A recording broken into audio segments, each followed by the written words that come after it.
Você já procurou entender como Mozart, aos 4 anos de idade, pôde executar uma sonata e aos 11 ter composto 2 pequenas óperas? Pascal, aos 13 anos, após ter descoberto as 32 primeiras proposições de Euclides, ter publicado um tratado sobre as seções cônicas?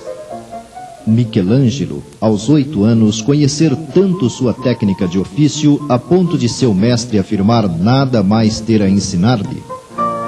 Paganini, aos 9, ser aplaudido em concerto pelo seu virtuosismo ao violino?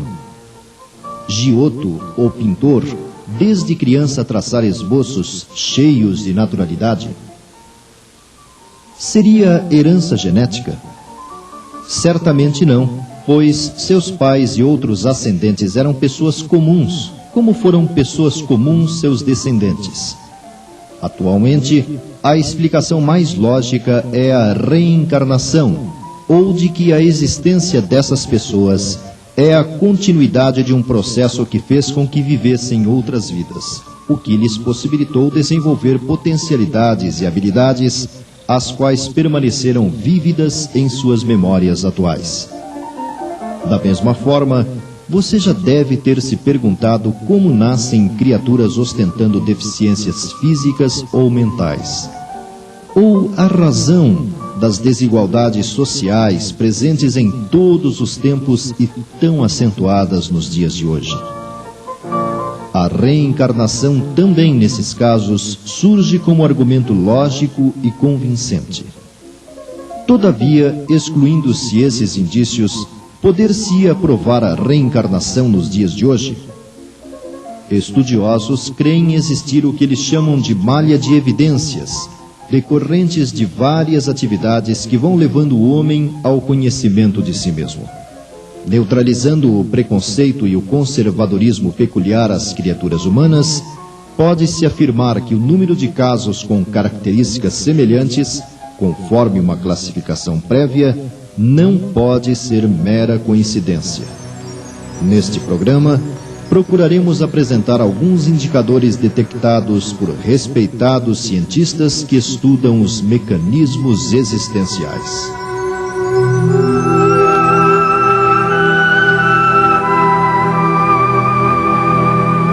Apesar do pouco espaço dado pelos meios de comunicação de massa ao fato, inúmeros são os casos de crianças em diferentes regiões do globo terrestre que, em determinado momento de sua infância, reassumem a personalidade e sua existência anterior, lembrando de ocorrências, pessoas, datas, identificando locais, entre outros elementos.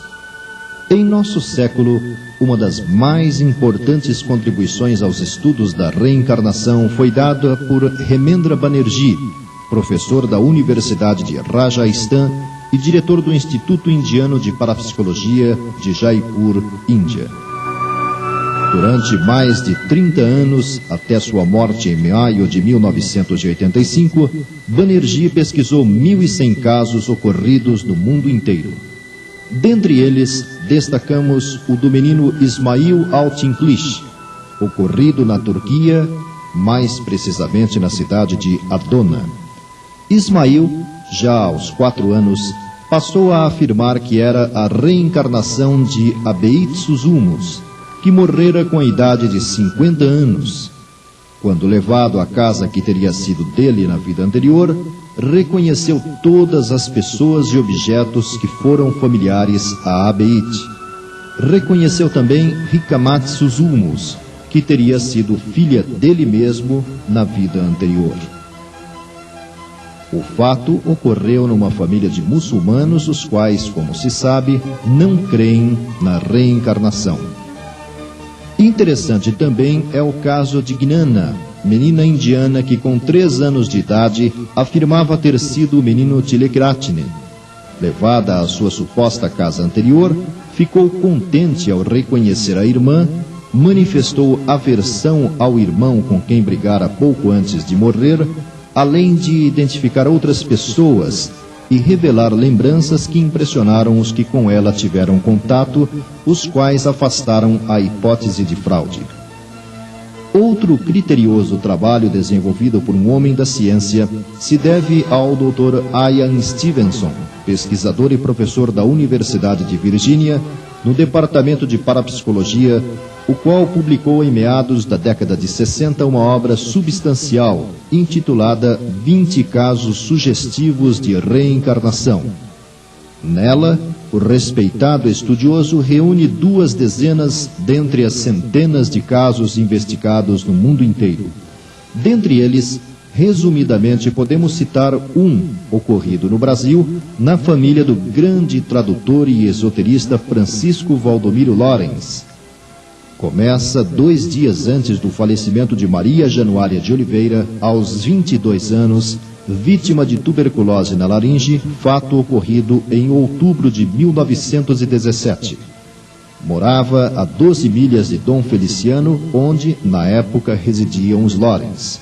E, ligada à família, disse à esposa deste: "Vou morrer, mas prepare-se para me receber como sua filha daqui a 10 meses. Efetivamente, a 10 de agosto de 1918 nascia Martha Lorenz, que até aos 8 anos de idade revelou várias lembranças de sua existência anterior. Atualmente, 25 anos após, Stevenson possui mais de 2.000 casos recolhidos e pesquisados do mundo inteiro.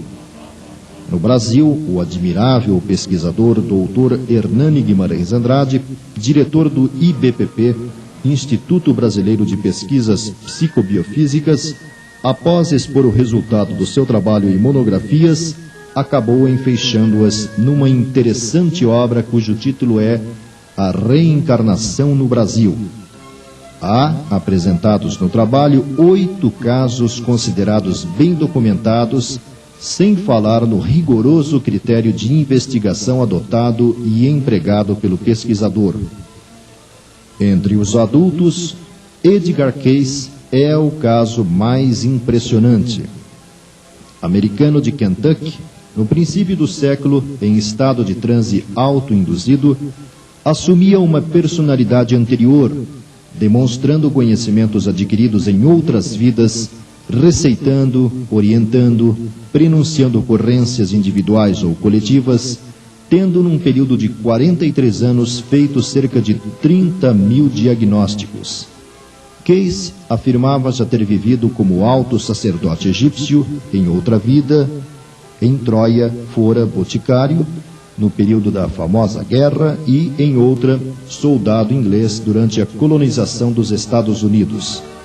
O mais interessante é que Cayce, antes da ocorrência do fenômeno, era protestante e, por convicção, rejeitava a ideia da reencarnação.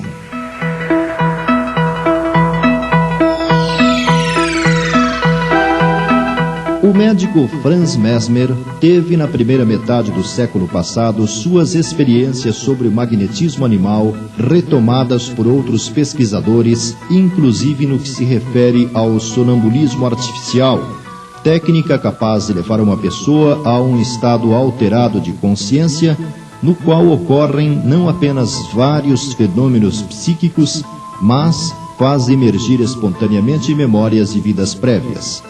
Nesse campo, estudos mais consistentes foram relatados pelo Dr. Albert de Rochat, da Escola Politécnica de Paris, em seu livro As Vidas Sucessivas, publicado em Paris em 1911.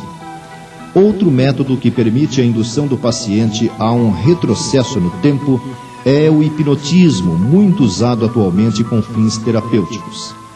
Nessa área, a experiência de maior repercussão foi relatada no livro O Caso de Bride Murphy, de autoria de Morey Bernstein, um ativo homem de negócios americano que realizou de 1952 a 1953 regressões com a senhora Virginia Burns.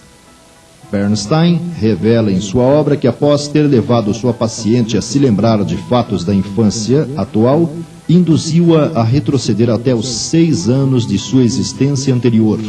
Nela, A personalidade prévia afirmou viver em Cork, na Irlanda, ter nascido em 1798, chamar-se Bride Murphy, além de revelar dados sobre seu tipo físico, nome, ocupações e características de seu pai, mãe e irmão, costumes da época, avançando cronologicamente dos 6 aos 66 anos, idade em que ocorreu sua morte.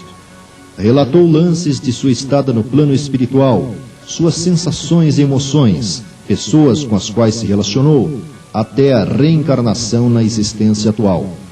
O livro de Bernstein despertou grande interesse e, embora as críticas e antagonismos por parte do clero, cientistas e repórteres, outros hipnotizadores desenvolveram reveladoras experiências em várias partes do mundo, como a com o ator Glenn Ford, que, induzido ao transe hipnótico pelo Dr. Maurice Benjamin, revelou para surpresa própria 2 existências anteriores.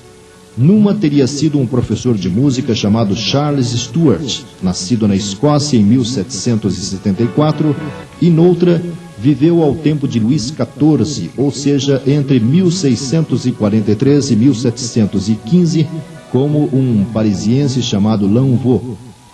Dados significativos: Glenn Ford não aprendeu nada sobre música em sua atual existência, mas, em transe, era capaz de executar difíceis peças de Beethoven e Mozart, bem como falar francês corretamente quando rememorando a existência de Lanvaux. Ford, em outra vida, teria perecido em duelo, trazendo em seu corpo atual um sinal no mesmo ponto em que fora mortalmente atingido. No estudo da regressão de memória, foram testadas também drogas chamadas hipnóticas, as quais provocam um estado de consciência alterado que perdura por várias horas, permitindo a indução a vidas pregressas. Nesse campo, o também ator Gary Grant se submeteu em 1964, sob supervisão de renomado psiquiatra americano, a 70 sessões de regressão. Atualmente, a regressão é provocada dentro do processo chamado como TVP, ou Terapia de Vidas Passadas, o qual busca encontrar no passado próximo ou remoto a origem de determinados distúrbios ou anomalias físicas ou de comportamento peculiares ao paciente em tratamento.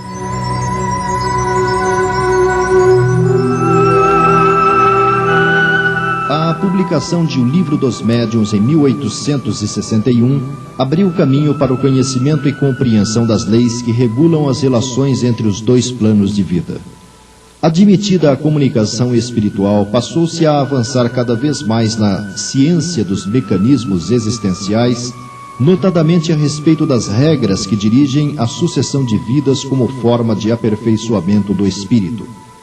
No decurso de mais de um século, inúmeros foram os médiuns que contribuíram para que se revelasse reencarnações passadas ou a se consumar na apreciação de certas personalidades. Serviram também para o entendimento a respeito das interferências mentais recíprocas entre encarnados e desencarnados nos processos definidos como obsessivos. Kardec, ampliando raciocínios a respeito da obsessão, estabeleceu uma classificação para que se pudesse evoluir na identificação e diagnóstico desse problema que afeta o ser humano. A grosso modo, expõe ele, a obsessão pode ser simples, caracterizada pela fascinação, e num estágio mais crítico pela subjugação. Predominando nestes 2 últimos casos estão processos desencadeados e mantidos por entidades espirituais ligadas à pessoa de quem foram vítima em outras existências. Extenso é o número de relatos apresentados pelo codificador em sua Revista Espírita, parte dos quais reunidos no livro A Obsessão. No Brasil, 2 importantes personalidades da área médica ofereceram sua contribuição para o desdobramento da ideia. O primeiro, o médico Adolfo Bezerra de Menezes, que no fim do século passado teve um filho acometido em determinada fase de sua vida por uma alienação mental e não encontrou nos recursos convencionais da medicina a melhora. Sua experiência com a terapia espírita está relatada na obra A Loucura sob Novo Prisma. O segundo, o psiquiatra Inácio Ferreira, que a partir da fundação de um sanatório em Uberaba, Minas Gerais, na década de 30, passou a adotar experimentalmente no mesmo o tratamento desobsessivo, pesquisa cujos resultados estão descritos no livro Novos Rumos à Medicina, publicado em 1946, e A Psiquiatria em Face da Reencarnação, lançado em 1955. Os casos expostos neste livro apontam para outras existências no que concerne à origem dos problemas de perturbação mental que levaram os pacientes tratados à insanidade mental. Ainda via mediunidade através de múltiplas informações, os espíritos têm ampliado nossas concepções a respeito da reencarnação. Várias são as obras que tratam do assunto, além, é claro, do capítulo de O Livro dos Espíritos. Uma delas, que os interessados precisam conhecer, é Missionários da Luz, recebida pelo médium Francisco Cândido Xavier, assinado pelo espírito André Luiz, como parte da série que apresenta a colônia espiritual chamada Nosso Lar. No referido livro, André Luiz revela a existência na estrutura organizacional de Nosso Lar de um movimentado centro de serviços composto por vários prédios e numerosas instalações destinadas à programação e planejamento de encarnações de criaturas vinculadas à colônia citada. Confessa sua admiração ao conhecer mapas de formas orgânicas, modelos de futuros corpos, seu espanto ao se cientificar da influência da ascendência espiritual nas questões de embriologia, descreve por alto a complicada operação de redução perispiritual do espírito reencarnante, bem como sua ligação ao óvulo fecundado. Outros livros curiosos são Pensamento e Vida, do Espírito Emmanuel, e Apostilas da Vida, de André Luiz, ambos recebidos por Francisco Cândido Xavier e que, segundo os autores, se constituem em resumos de aulas preparatórias ministradas a espíritos em vias de reencarnar.